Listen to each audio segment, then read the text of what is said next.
Hey, what's going on, guys? Let's look at this problem right here. Here this question is asking a silicon bar 0.1 micrometer long, 100 micrometer square in cross-sectional area is doped with 10 to the power of 17 per centimeter cube phosphorus. Find the current at 300 Kelvin with 10 voltage applied. Repeat for a silicon bar 1 micrometer long. Okay.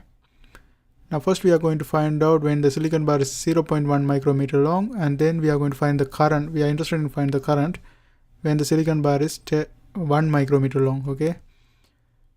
Also here they have mentioned this is doped with, the silicon bar is doped with phosphorus.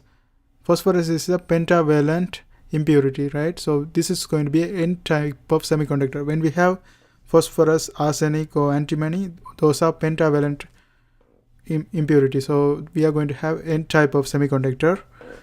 Here we are interested in find the current. Current is I, and in order to bring this equation, first we are going to use the current density equation that's given by J is equal to sigma E. E is the electric field, sigma is the conductivity. Okay, now conductivity is of the semiconductor, because J is equal to I over A. Okay, I over A is equal to sigma equation we are going to look. But also we are going to look at the given information. We have the voltage given, and also we have the N given, mu given, and also we have the LA. All the informations are available. Now let's look at the sigma equation. Sigma for a semiconductor is given by NQ mu N plus PQ mu P. Okay, and here we are dealing with, like, we know this is a phosphorus. This is doped with phosphorus, and this is an N-type semiconductor. If it's N-type semiconductor, we are going to have, most of them are going to be donors, right? So if it's donors, this N is going to be relatively larger than P. So we can neglect this P, because P is going to be very small. So we can neglect this value, and this is going to be the conductivity equation. Okay, so we are going to have NQ mu N. So instead of this sigma, we can replace that one with NQ mu N. Okay, and also electric field can be written as voltage over length. Now we are interested in finding the I. So I, if I rearrange this equation, this is going to be what? NQ mu N times V over L times the area. Okay, now what is N? When we here we are doping with phosphorus, so that's donor. So ND is going to be N.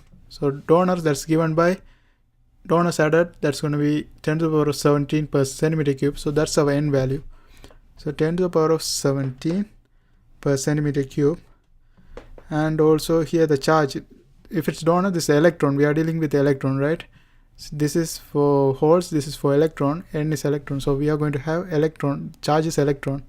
So we are going to have the charge of the electron, that's going to be 1.6 times 10 to the power of minus 19. And mu N is nothing but, let's see, here we have this. Okay, mu N is here, 1300 centimeters square per voltage second. So that's gonna be this is coulomb, and then we have 1300 centimeters square per voltage second, and then we have the voltage, that is 10, and we have the length. We are dealing with 0.1 micrometer. So this is going to be 0.1 micrometer, and then we have the area, cross-sectional area, 100 micrometer square. So we have to multiply this one with 100 micrometer square. Now let's cancel everything we can cancel.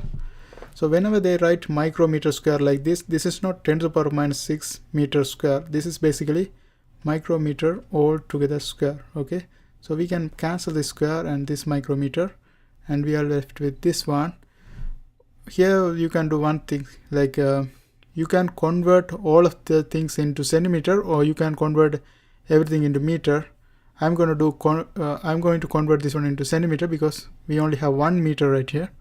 So in that way everything will be simplified easily. Okay, so first let's go ahead and simplify. Here we have 10 to the power 17, 10 to the power minus 19. So this is going to become minus 2. And then that's it for this one, 1.6, and also we have a 10. So let's go ahead and simplify this one. If I multiply this 10 with this one, we are going to have 16, and we have another division of 0.1, so that's going to make this 1300 into 130, and we have micro, that's 10 to the power of minus 5. So 10 to the power of minus 5 times, we have 10 right here, and then okay, let's go ahead and write everything individually. 10 to the power of minus 2 remaining here, so let's write this one first, and we cancel this one, and micro is 10 to the power of minus 7, 10 to the power of actually minus 10 to the power of minus 6, and if you convert meter into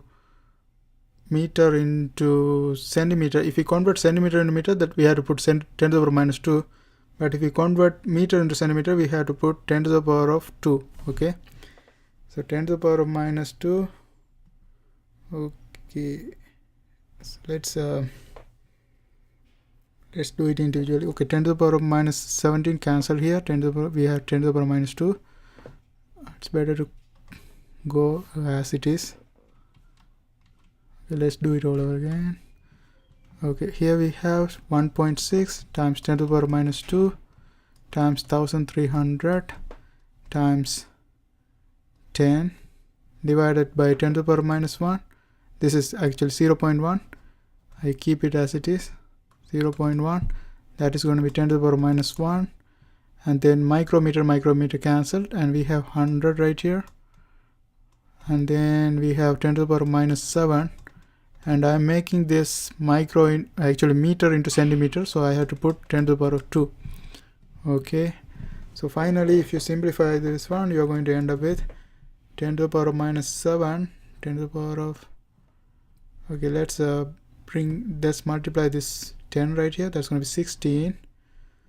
So this 10 and this this cancels, we have this one remaining. And also, if you multiply this 10 to the power of minus 1 and this one, you will get 130. And we have 10 to the power of 2, 10 to the power of 4, 10 to the power of 4. I'm missing one of the thing. Okay, let's see. 100 is 10 to the power of 2. And we have 10 to the power of 2, 10 to the power of 4, 10 to the power of 4 times 10 to the power of minus 7. Okay, let's see. It seems like there's a mistake here. 10 to the power of minus 17, 10 to the power of minus 19, 10 to the power of minus 2. So 1.6 times 10 to the power of minus 2. We have that one right here. And 1300 times 10 divided by 10 to the power of minus 1. Oh, this is divided by 10 to the power of minus 1. So this one should be 10 to the power of 1 right here. 10 to the power of 1, because this 10 to the power of minus 1 in the denominator, so this is going to be 10. Okay, I had to redo this all over again, but I already did it. That's why I was able to find the mistake. Okay, this one is 10 to the power of 5, and this is 10 to the power of minus 7. And finally, you will end up with 2080 times 10 to the power of minus 2. So finally, the current will be 20.80 ampere. Okay, so this is one way to do that. There's another way you can do this one. Okay, let's get rid of this part. So we have gone from the energy density equation, actually current density equation, but there's another way you can find the current, but that's going to be a little bit longer. I show you how to do that. So here we are going to have, instead of using this formula, we can use the basic Ohm's law. That's I is equal to V over R, and also we know that R is equal to rho L over A. We already know the length and the area, so we just have to find out the rho. Rho is nothing but 1 over sigma. Sigma is the conductivity, and we know that conductivity is N Q mu N. Since it's an N-type semiconductor, we are going to have this part, right? So first we have to find out this one, and that's going to be the conductivity. and 1 over conductivity gives us the resistivity. After we find out the resistivity, we plug it in the equation. We already have the length and area, so we can find the resistance, and voltage is provided. So voltage divided by the resistance, that will give you the current. So in that way also you can do this problem.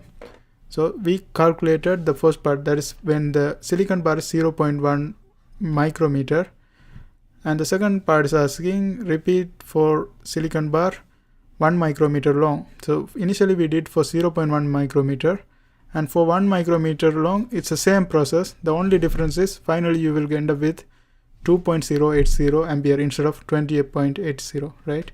That's the only difference, and you can try that part. Okay, and that's how we do this kind of problems. I hope this helps. Thanks for watching.